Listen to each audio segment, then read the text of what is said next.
आज मैं लेकर आया हूँ शिक्षण बुद्धियों के कुछ महत्वपूर्ण प्रश्न। तो क्वेश्चन नंबर फर्स्ट है, छोटी कक्षाओं में आदर्श वाचन का सही रूप होगा।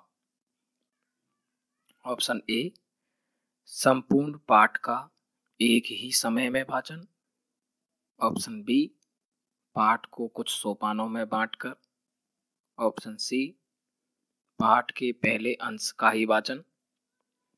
ऑप्शन डी, पाठ के पहले व अंतिम अंश का वाचन।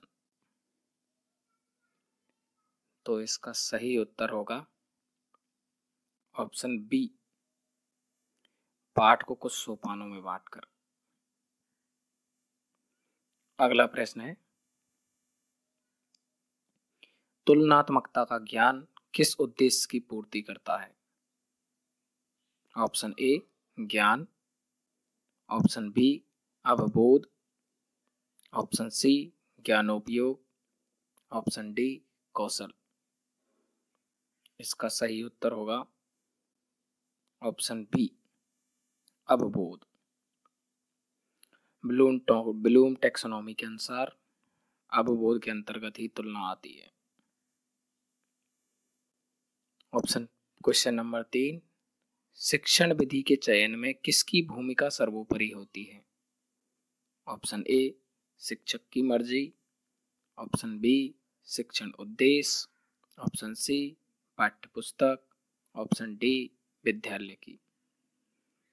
इसका सही उत्तर होगा ऑप्शन बी, शिक्षण उद्देश्य। शिक्षण विधि के चयन में शिक्षण उद्देश्य की भूमिका सर्वोपरि होती है। अगला क्वेश्चन, सेना विधि, श्रव्य भाष्य विधि, भाषा वैज्ञानिक विधि किस विधि के अन्य नाम हैं। ऑप्शन ए, संरचनात्मक विधि। ऑप्शन बी, संघटनापरक विधि। ऑप्शन सी, संप्रेषण परक विधि। ऑप्शन डी, ध्वन्यात्मक विधि। इसका सही उत्तर होगा ऑप्शन बी, संघटनापरक विधि। अगला क्वेश्चन, अधिक दक्षता आधारित आकलन है। ऑप्शन ए, रचनात्मक आकलन। ऑप्शन बी, योगात्मक आकलन। ऑप्शन सी, उपलब्धि परीक्षण। ऑप्शन डी, मापन। इसका सही उत्तर होगा रचनात्मक आकलन, क्योंकि रचनात्मक आकलन पूरे वर्ष भर किया जाता है और योगात्मक आकलन वर्ष के अंत में किया जाता है, इसलिए अधिक दक्षता आधारित आकलन रचनात्मक आकलन होता है। अगला क्वेश्चन, क्रियात्मक अनुसंधान का एक चरण नहीं है। ऑप्शन ए, निदान। ऑप्शन बी, योजना। ऑप्शन सी, प्रतिबिंब। ऑप्शन डी, संश्लेषण। इस प्रश्न का सही उत्तर होगा ऑप्शन डी, संश्लेषण। अगला प्रश्न, कविता के भाव पक्ष का तत्व नहीं है। ऑप्शन ए, विचार। ऑप्शन बी, छंद। ऑप्शन सी, नीति। ऑप्शन डी, रस। इस प्रश्न का सही उत्तर होगा छंद, क्योंकि छंद कविता के भाव पक्ष का तत्व नहीं होता। अगला क्वेश्चन,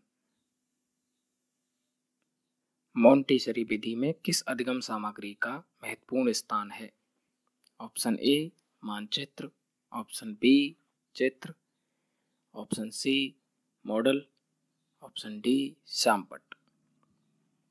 इसका सही उत्तर होगा ऑप्शन सी, मॉडल, क्योंकि इसमें कई प्रकार के लकड़ी के, गत्ते के मॉडलों का यूज किया जाता है। अगला क्वेश्चन, टेप रिकॉर्डर का परिमार्जित रूप है। Option A, radio.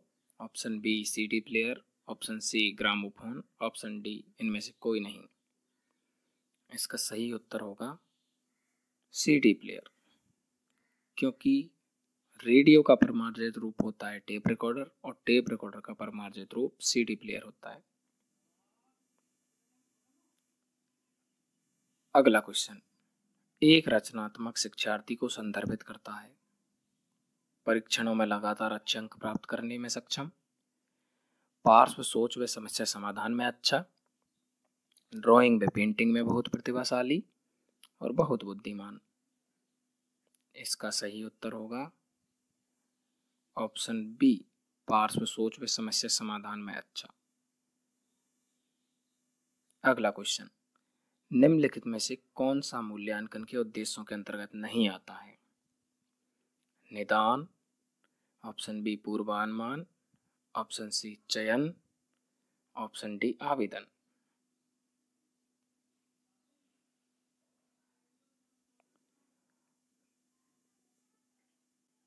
तो इसका सही उत्तर होगा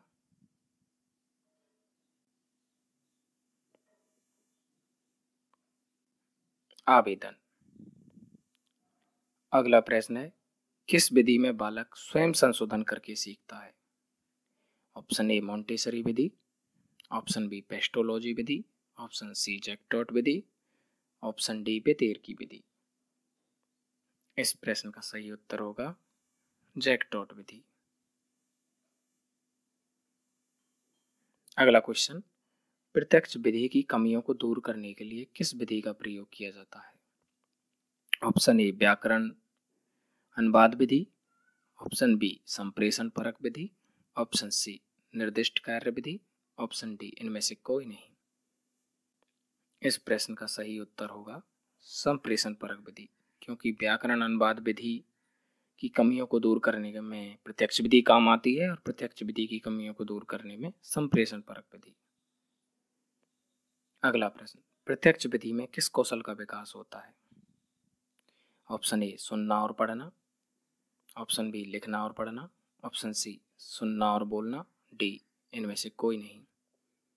प्रत्यक्ष विधि में सुनना और बोलना कौशल का विकास होता है।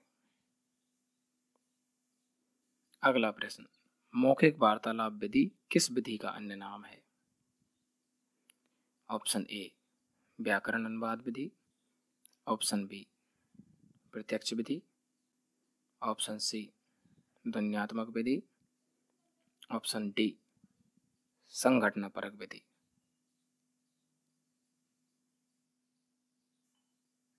इसका सही उत्तर होगा